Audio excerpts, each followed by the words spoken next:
Good morning. This is Sherry again. My little business is called Just Out of the Kiln. And I thought I'd do another video on throwing a mug. I did one the other day and lots of people have watched it. Thank you.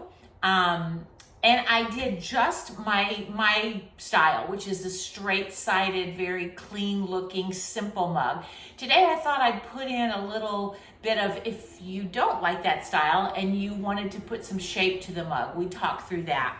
So I will go through the steps of throwing a mug again, maybe not quite as slowly as I did the first time. So if you need to see that, you need to watch the other video just called Throwing a Mug on my YouTube channel. And then we'll take some time with the shaping. Because I want to do the shaping, which is going to pull some of that height out, I put a little more clay in my ball this time. There's 1 3/4 of a pound of clay. So, and I'm also doing this from a different angle. So hopefully I won't reach for my water over here where it is not and make all kinds of other silly mistakes. All right, here we go.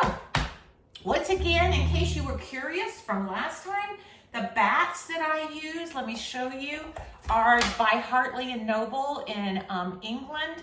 I love them. They're super good quality. They are not a sponsor. I don't have any sponsors. I just love them. And I have an insert that looks like this. I put it down and then I put what goes inside of it. I have a smaller one too, so that you can decide on the size of your bat. All right, so we will get this centered first thing, just like we did last time. I like while the clay is dry, before I put water on it, to just kind of get a nice little mound, a shape, and then I will begin the centering process by coning up. Again, this clay is right off the block, so it doesn't need a lot of coning.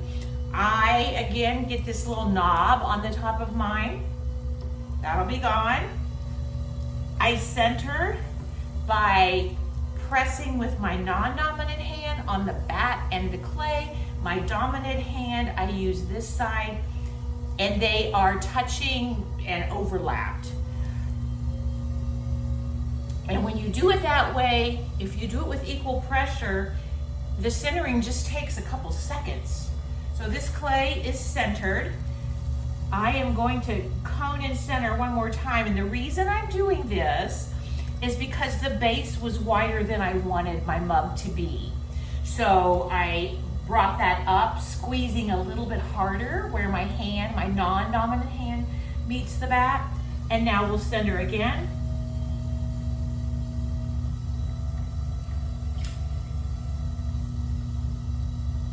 And it's centered. Okay. For those that watched my first throwing a mug video, you'll remember that I opened by using my index finger and pressing on it with my middle finger, which gives it a lot of stability and strength. So I'm going to do that right now. I'm going to open. I will check the depth of the floor. It's fine. And if you'll remember, we talked about 2 ways of pulling. With a bowl, I would just be pulling straight back, but with a cylinder, instead, I'm going to bend my index finger to give me that right angle. So I'm going to do that right now.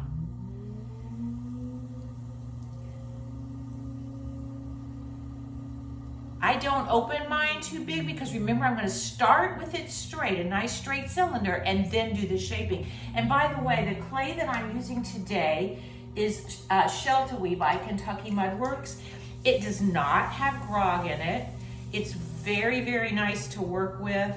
I don't think it's quite as forgiving as clay that has grog, but it's a lot easier on your hands. It's not so rough. I really like Sheltawee. I do a lot of work with Sheltawee. And when it's fired, it has sort of a brownish reddish color to it when it's finished. All right, so we're ready to pull after I smooth the floor, which is actually pretty smooth this time. Thank you, Sheltawee. You'll notice that when I smooth, I just go ahead and come up that wall. There's a little dimple in that floor that I don't like. All right, got rid of it. I pull again by using the flat part of my finger on my index finger between the two knuckles. Two hands touching always. The pressure right now is on my dominant hand, which is my exterior hand. My interior hand is the guide. Completely finish the pull, but don't squeeze. You notice a little piece of clay came off at the top. That's fine. I will compress the top. I always do that because I can feel if my pull was uneven. This one was a little bit, because when I put my fingers on that rim, as it's going around, I can feel it jumping up and down. That'll either get corrected or it won't. If it doesn't, I'll take a little sliver of the top off of the mug with my needle tool. So let's do our second pull.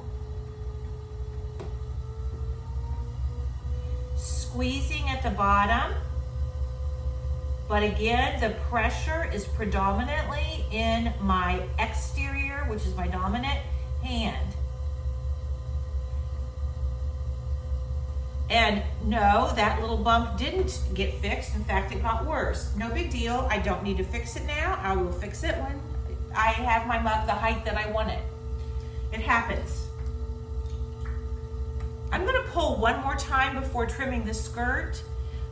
If you'll remember, you can see I showed you my finger. My index finger is not long enough to have on the outside, so I will put it inside and just my thumb touches.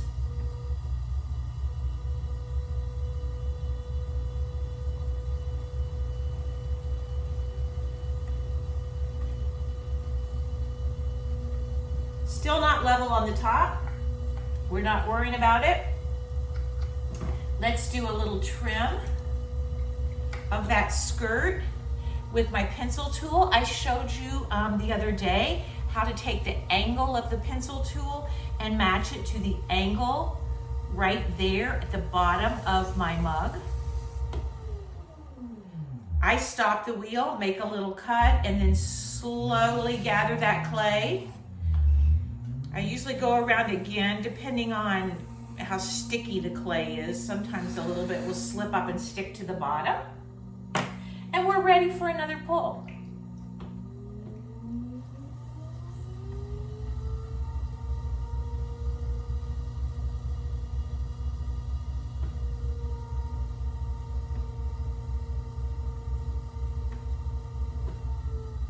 You can really see the wobble in that top now. Happens. This is called collaring. I am not squeezing. I'm just touching, and I'm going to take my hands off very slowly. I'm going to compress, and yeah, it's gotten bigger, and I can see it. It's very wobbly. I am going to use now a wooden rib. And by the way, when I first started throwing, I heard, oh, you're supposed to be able to throw a mug with 3 pulls. Well, hooray if you can, but I can't. Oh, every now and then I can. It doesn't matter. It's not a contest.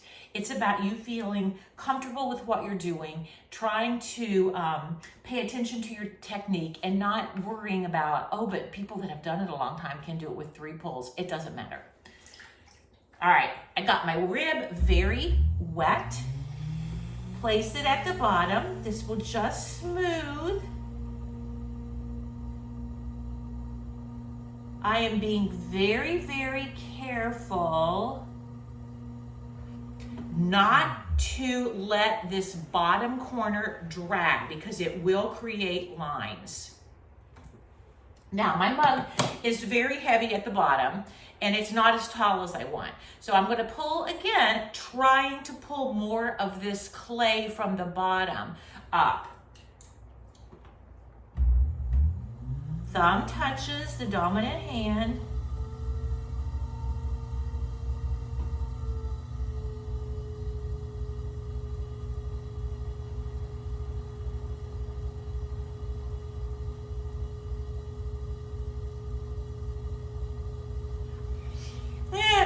about as tall as I want, and I see a big bump down here. So I am going to use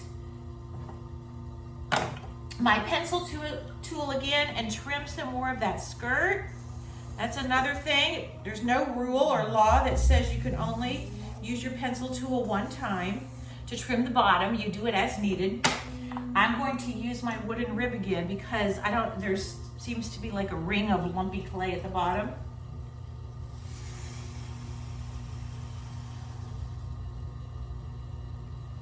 Bottom corner is not touching.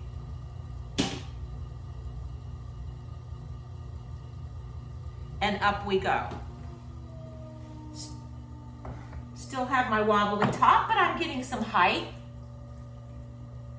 By the way, I use about 6 different clays, and I've noticed when I change clays, I haven't used Shelter-Wee in a while, it usually will take me more pulls, and sometimes I will wreck the first one and have to start over because each clay has its own unique feel. Do I have a favorite? No, it depends on my mood.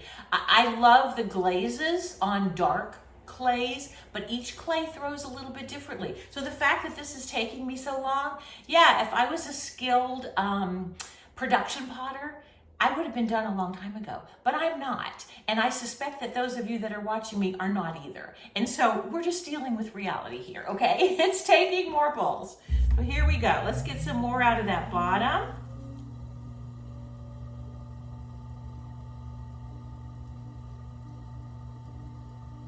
The lumpy area that was at the bottom of the mug, or just up a little bit, is gone.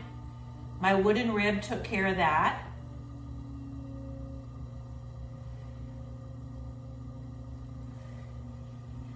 And I am going to go ahead and get some water out of this, and then I'm going to trim the top and we're going to shape it. If you'll remember, I use a drumstick with a sponge on the end. My wheel is spinning counterclockwise. I put my drumstick in. I'm going to get just the first of the water. And now I'm going to turn it clockwise against the spin of the wheel because it makes such a nice smooth bottom. Remember I said there was a dimple in the bottom? It's gone. The drumstick did that. But mostly it did it because I was turning it against the direction of the wheel. All right, so if you've never trimmed the top before with a needle tool, it can be a little frustrating. So let's see how this goes. Needle tool, wet hand, wet needle tool. I'm going to use my thumb and my middle finger.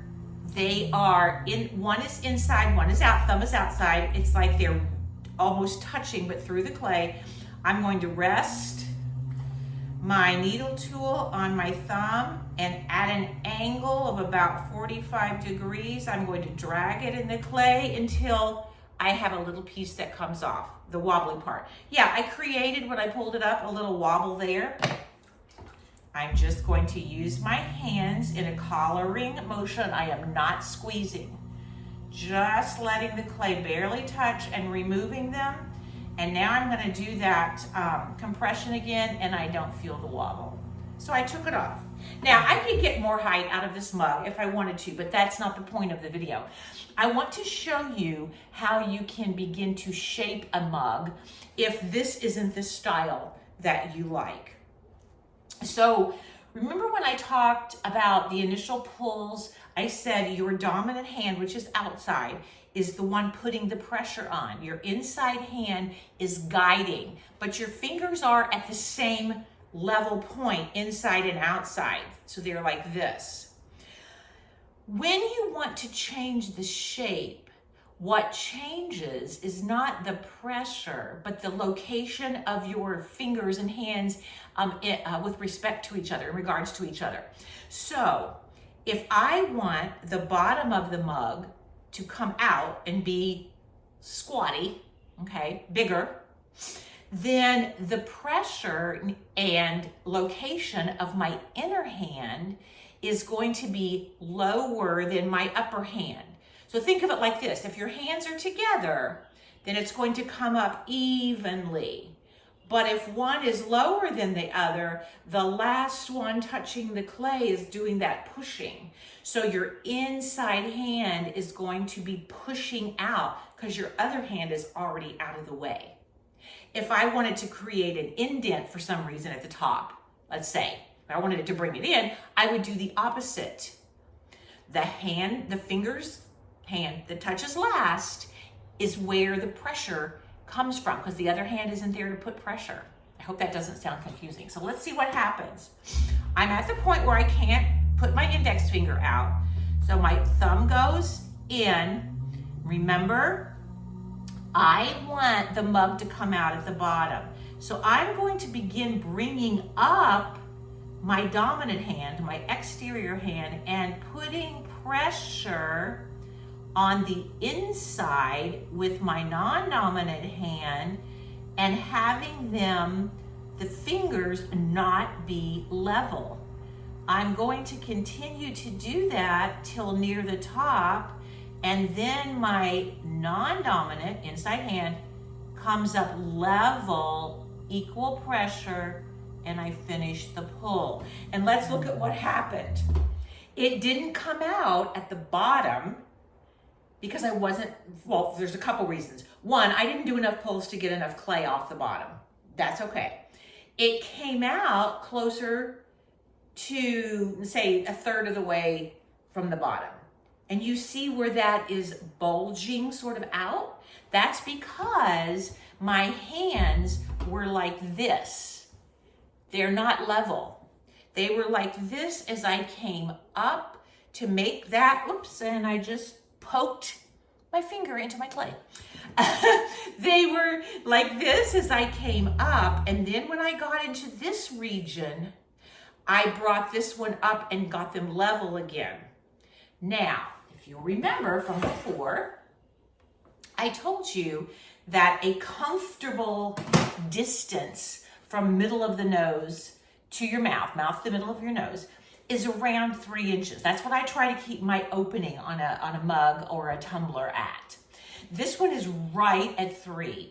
It started to get a little bit wider as I was pushing this. So there's a couple things you could do here. Just since we're just messing around with shapes. If I wanted to bring this in a little bit more, right here where my fingers are, you can see, maybe to accentuate this, maybe to give this more of a little flare at the lip. There's a couple ways I can do that. I can put my fingers in sort of a circle or a triangle right above where the bulge of the clay, I'm sure there's a better word than that, ends, and very wet. And I can just do a very small squeeze. I say small because I can see what's happening on the interior. It is definitely bringing it in, and I don't want to cave in the top.